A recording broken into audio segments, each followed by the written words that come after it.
What happens to us after death? Table of contents. 1. Introduction. 2. Traditional views of death don't encourage us to think about it. 3. Why knowledge of the processes of death is useful. 4. Man, a stream of consciousness. 5. Death is a gradual process. 6. After-death states according to Theosophy. 7. How can we verify the given information ourselves? Bibliography. Section 1. Introduction. The subject of this article is the discussion of death and the process of dying. Invaluable information will be given about life and death from theosophical sources, and a way will be indicated how to verify the given information. The connecting thread throughout this article will be the concept of man as a stream of life consciousness issuing forth from the spiritual realms of life. For an extensive discussion about this concept, I kindly refer the reader to my book Resonance with the Self, which gives a model of the stream of consciousness and the composite constitution of a human being. This book is available at archive.org. Section 2. Traditional views of death don't encourage us to think about it. In Western culture, death is largely a taboo subject. Most of us don't like to think about the fact that one day we will die. Many people hold to the point of view that we live only once, and that after death there is either an eternal heaven or hell, or there is nothing at all. Both these points of view are something of an easy solution. If we have some fixed prospect, then there is no need anymore to think about it. Philosophically spoken, the concept of heaven and hell as static states is a bit childish. Nature herself shows that everything is in a constant change of flux, motion, change. Change is the essence of life. Plato provides some interesting food for thought in his Phaedo. Socrates argues in that dialogue that everywhere in nature we can observe the play of opposites, day and night, sleeping and waking, life and death, etc. Regarding the pairs of opposites, he notes that everything has the possibility to pass into its opposite state. Every pair of opposites has transitional forms, for example, good and bad have as transitions, getting better and getting worse. Night comes forth out of day via twilight, and day comes forth out of night via dawn. Sleep comes forth out of being awake, and being awake out of sleep. With each of these pairs of opposites, one can find transitional states or forms. Moreover, one can understand that these opposites and transitional forms are always a state of something, and that the appearance of this something is only a transition from one state to another. If this applies to all pairs of opposites, then the question arises whether life and death are also such a pair of opposites. If so, then it would be logical that there are transitional states for life and death too. Death is certainly opposite to manifest life, so let's start searching for transitional states. One gets into life by birth. One gets into the state of death by dying. One can only die because one lives now. Analogously, one can only come into life because one has been dead before. Conclusion: life and death come forth out of each other and pass into each other via transitional states. A very plausible reasoning indeed. One has only to observe the processes of nature to see endless cycles going on and on. The key question is, what is it exactly that is going through these changing states? Answer: it is consciousness. A human being is an expression of consciousness, and specifically gifted with the power of reflection, thinking. The personality. Persona means mask, is a temporary vehicle, built by the inner core of the human being, the higher self, in order to express itself on the outer planes of life. The higher aspects of thinking can be brought into expression on this outer planes too, thereby providing the means of verifying the truth of reincarnation, see Section 7. Section 3. Why knowledge of the processes of death is useful. The conclusion of the foregoing section is that any real knowledge of the processes of death is lacking in this world. In fact, we don't understand the meaning of life itself. Yet, we can find certain clues in some religions as to what happens when we die, see Section 6. Since the old wisdom tradition was reformulated in Theosophy by H.P. Blavatsky, we are given a lot of valuable knowledge about death and the processes involved. Now, having said that this information is available to this world, this doesn't imply blind belief. Rather, Theosophy encourages everybody to investigate the processes of nature and the structure of the universe him or herself. How this can be done is briefly outlined in Section 7. Besides satisfying our curiosity, knowledge of the processes of death is useful because this type of knowledge puts life in a broader context. Life and death are, contrary to how we ordinarily see them, two phases of an ever-recurring type of cycle in nature, the cycle of manifestation of consciousness on the outer planes of life, followed by the withdrawal of consciousness from the outer into the inner planes of life and vice versa. This cycle can be described in a general form as birth, outer life, death, inner life, reincarnation. Now, if we proceed from the viewpoint of reincarnation, then naturally the question rises what/how/who will we be in our next life? In what circumstances will we be born?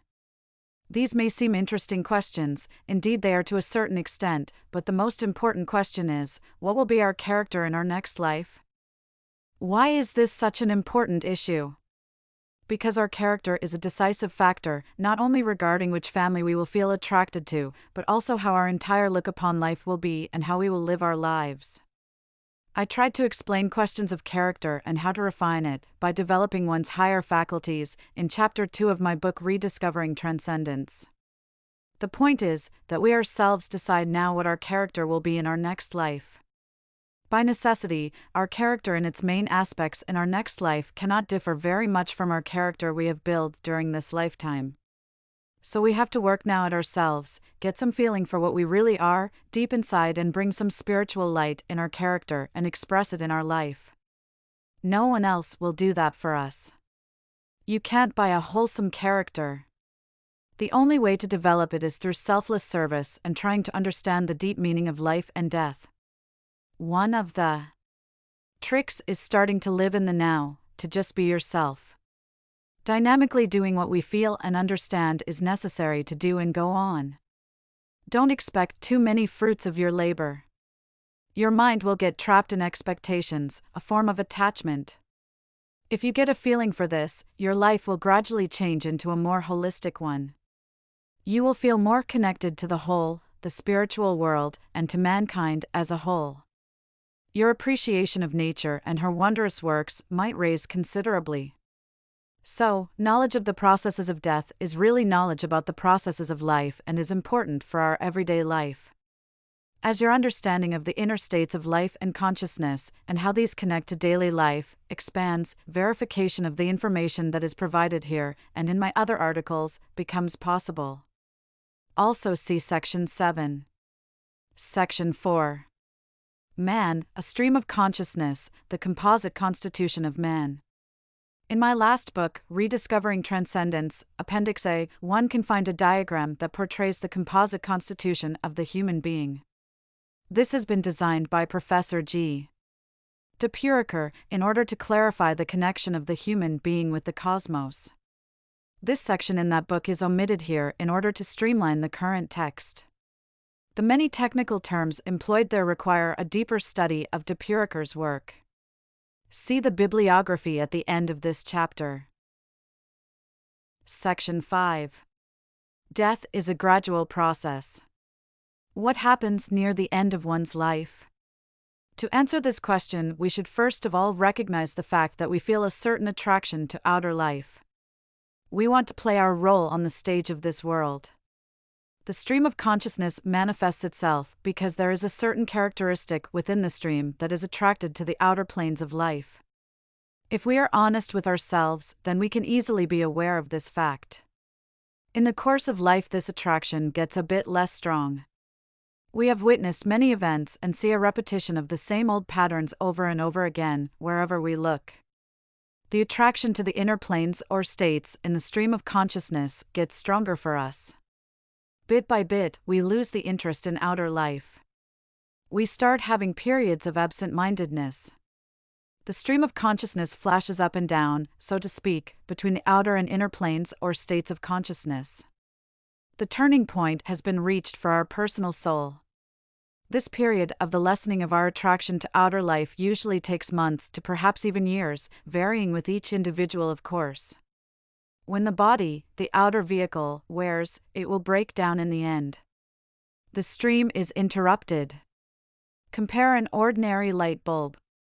A similar process is going on there when the wire breaks, a crude analogy. The body is going to disintegrate. This leads us to the consideration of after-death states. Section 6. After-death states according to Theosophy. The following info about the process of dying will be a bit sketchy. A mere outline will be given here. I refer the interested reader to the esoteric instructions of Dr. Gottfried the Puriker, where one can find more details about it. The last couple of hours before brain death occurs are spent on the so-called panoramic vision. This is a process that involves the review of the life that is about to end. This review is like an extremely accelerated movie of all the events of life, seen in the light of the causes behind these events. The dying person experiences how others have experienced his or her actions, words, etc. The state of consciousness of the dying one is under the influence of the higher self and is thus able to see and understand the causes behind said events.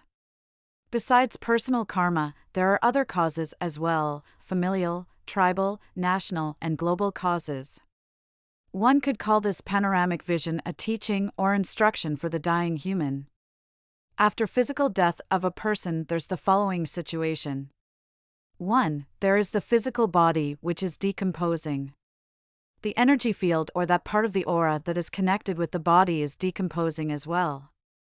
2. The personal consciousness remains temporarily located in a configuration that can be called a desire body. In general, the human personality is characterized by desire thinking. This comprises forces or energies that cannot be lost. Conservation of energy applies to these energies as well.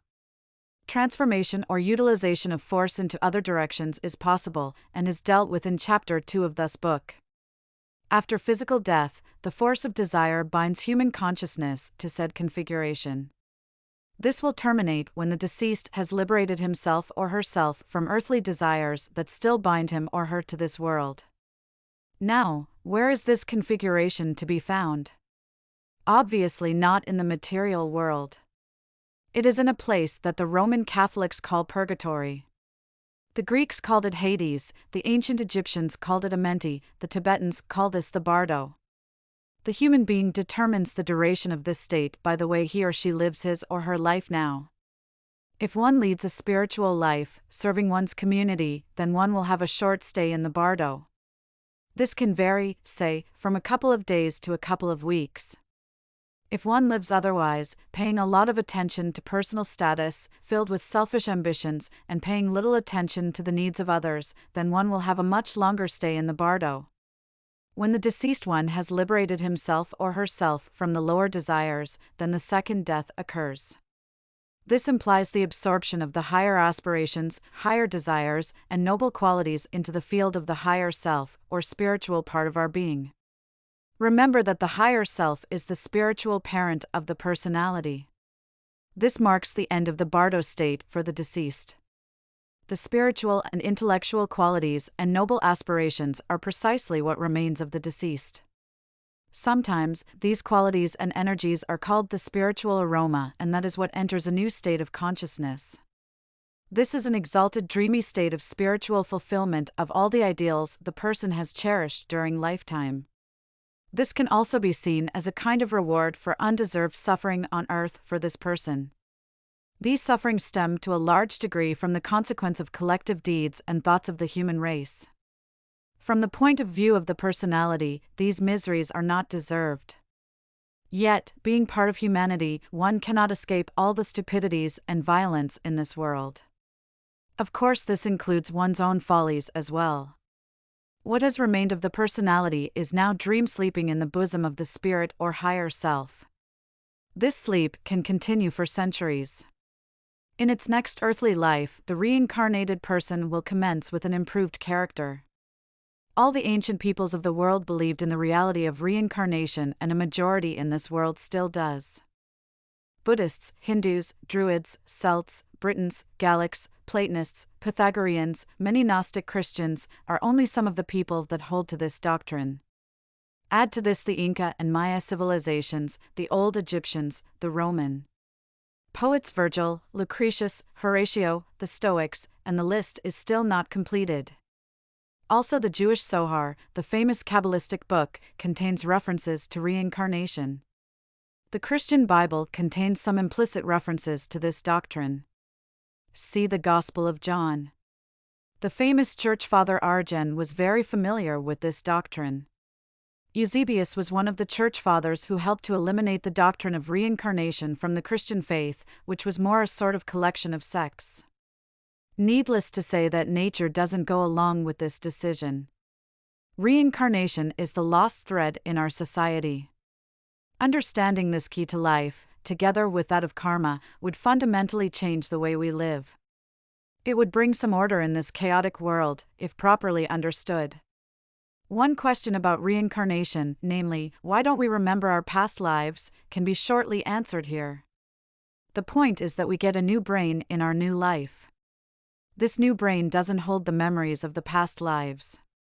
What happens to the desire body, the configuration that arises after physical death? After the second death, it slowly disintegrates as well. It leaves impressions, seeds, in the astral matrix, see Chapter 2, that will be activated in the next life of the reincarnating individual. Section 7. How can we verify the given information ourselves? A pertinent question to ask is, how do you know all this, or how do you know this information is correct? Is it only from books or teachers? Well, sure, we have information from the great teachers of mankind, but this is not enough. Everybody can experience the value and truth of these teachings for him or herself. Remember, we are the stream of consciousness. We can shift our center of consciousness from a personal scope to a more spiritual scope. We can use our faculty of thinking in such a way as to become more transparent for the inner light that is called understanding, the enlightenment principle. Dr. Gottfried de Puricher gives an important indication of this in his work. He says, meditation is holding a thought in the mind and allowing the consciousness to work inwardly with this thought in a joyful and easy way. The right way to meditate is to cherish a noble thought, a beautiful thought, a helpful thought, and keep it in the mind in such a way that it becomes a pleasure. Love this thought. Keep it in the mind. Let it dwell there. Let the mind brood on it as a hen broods on its eggs and chicks. There is no need to use the physical or personal, psychic, will. If one does, one will not succeed because such an exercise of will means effort and exerts pressure. That is not the right way to meditate. Cherish a clean thought and keep it in mind, keep it, dynamically, in the mind. This is meditation, and if one practices this simple rule of jnana yoga, then this becomes a natural thing after some time. It becomes a part of your daily consciousness. Often you will hardly realize that you are thinking this thought. It will always be there in the back of your mind. That is meditation, and concentration is to periodically, when you have the time, to admit this thought more clearly and more fully into the consciousness and direct all your attention to it, not with the will, but with ease. Dr. de Puricher further states that this type of meditation is the fundamental secret of yoga, unity of the mind with the unspeakable tranquility, wisdom, and love of the God within. This is a very valuable advice. Of course, we have to practice brotherhood/sisterhood and try to realize at least a bit of our highest ideals. That will change the characteristics of our consciousness. Brotherhood/sisterhood is not so much about being nice to each other.